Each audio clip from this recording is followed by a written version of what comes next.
Hey guys, this video I'm going to talk about an idea that just came to me, and that is, if I had kids, what would be the first lesson that I would teach them as I begin to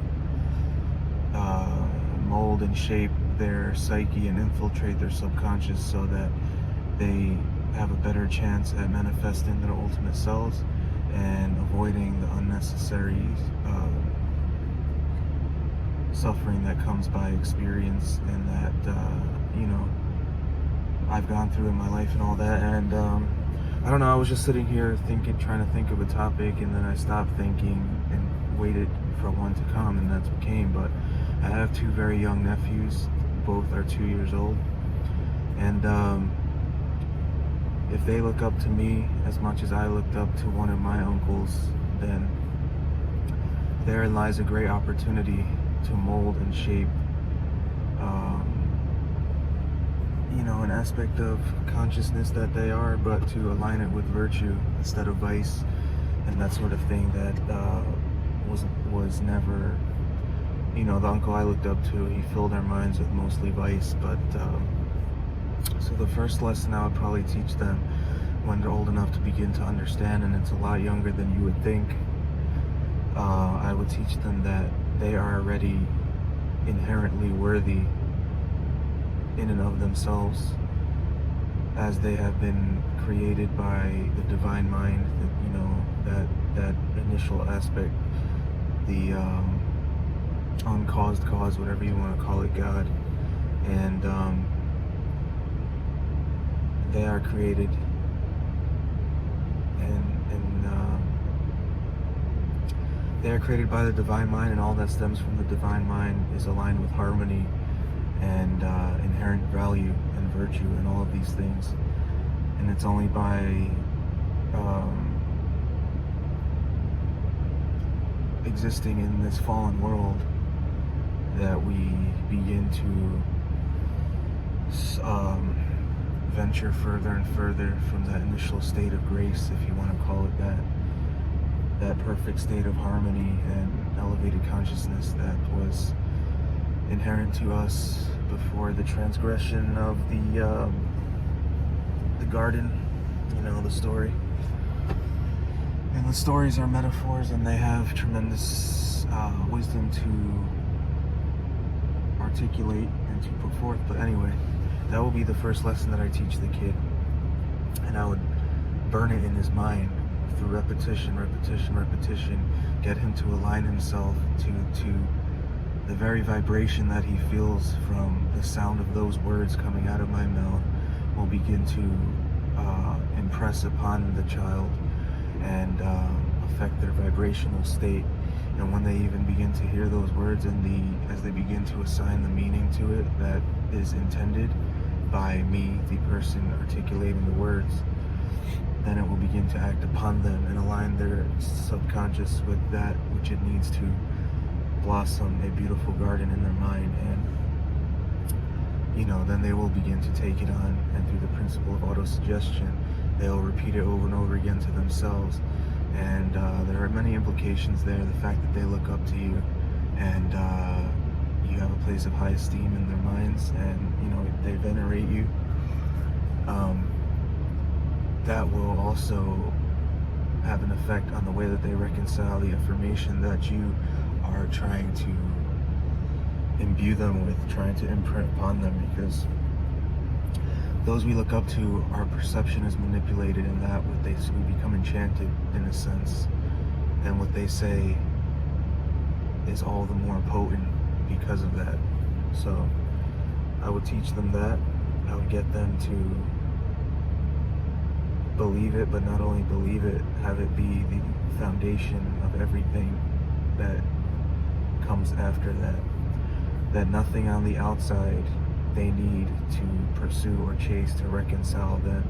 They are already worthy, they are already tremendous in and of themselves as they are. And this breeds many virtues. This breeds confidence, this breeds self-esteem, this breeds gratitude, humility, kindness, sympathy, empathy. Many things stem from that. And I think that is the most important lesson. And as I was thinking of, what I would teach the kid, I was thinking of all the things that weren't taught to me, and all the things that I had to discover later on in life through sorrow and suffering and trials and mistakes and you know, all of these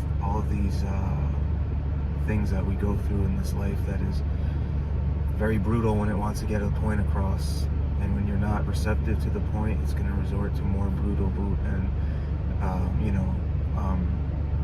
what's the word, increasingly brutal means to get it across. So lesson 1, seek nothing without to reconcile within.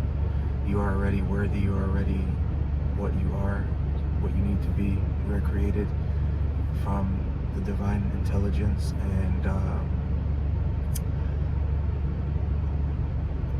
so many of us in life, we are not taught that, and so we're constantly chasing the external things, not knowing that all the while we're already in possession of that which we seek, and it is within, but we must align ourselves and orientate our minds properly to be able to unlock it and activate it and prosper from everything that God has already put inside of us. So my second lesson would be,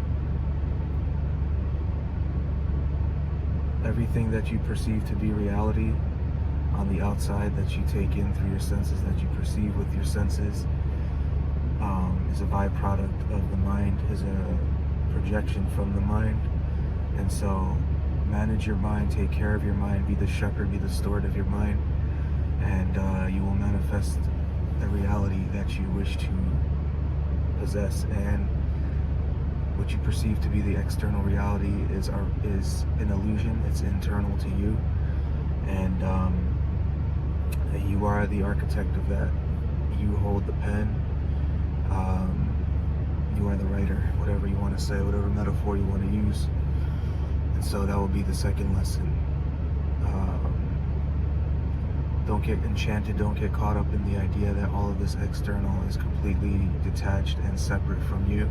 Understand that it is a part of you in so much as it stems from your mind, and your mind is a part of you, and your mind is in your control. So if you want something to go a certain way in life, you need to impose upon it, impress upon it, persist, keep knocking at the door, keep doing your part, and the narrative will collapse and it will be given to you. And make sure you are willing to accept the consequences and pay the price for that. That could be another lesson, but I'm only going to say those two in this video because I don't want it to be that long. Maybe in successive videos I'll elaborate further on this, but I think that's enough for now. Lesson 1, as you are already worthy as you are inherently worthy. That doesn't mean that you can't improve, that doesn't mean that you shouldn't strive to learn and grow and all of these things, but you should not look for external things to validate you, to validate your existence or hinge your happiness upon, or any of these sorts of things. Know that as you were created, you are inherently worthy. Number 2, reality is a projection of the mind. Manage your mind, guard your mind, work on your mind. Take the time and put forth the effort in cultivating a tremendously elevated, righteous, and virtuous mind, and reality will follow suit, So those two things are what I would tell the kid and what I would tell my nephews when they get a little bit older and they look up to me, as they inevitably will, as I looked up to my uncle, and we'll go from there. So check out my other videos on this channel. Like this video, share the video, add any of your comments, your suggestions, your feedback, anything you might want my perspective on, anything you might want advice on, anything you're struggling with. I'd be happy to offer some words on that if I can. And remember that it never was about you. Any suffering you're going through, trials, tribulations, they are necessary. They are to allow you to be tempered and forged and strengthened in mind, body, spirit, and emotion, and to allow you to facilitate God's ultimate purpose for you and manifest your ultimate self. But most importantly, to have a profound and positive impact on the collective, on the others, on everybody you encounter, to lift them up, to inspire, to take them by the hand, and be a guide in your own right. So keep that in mind, and thanks for watching.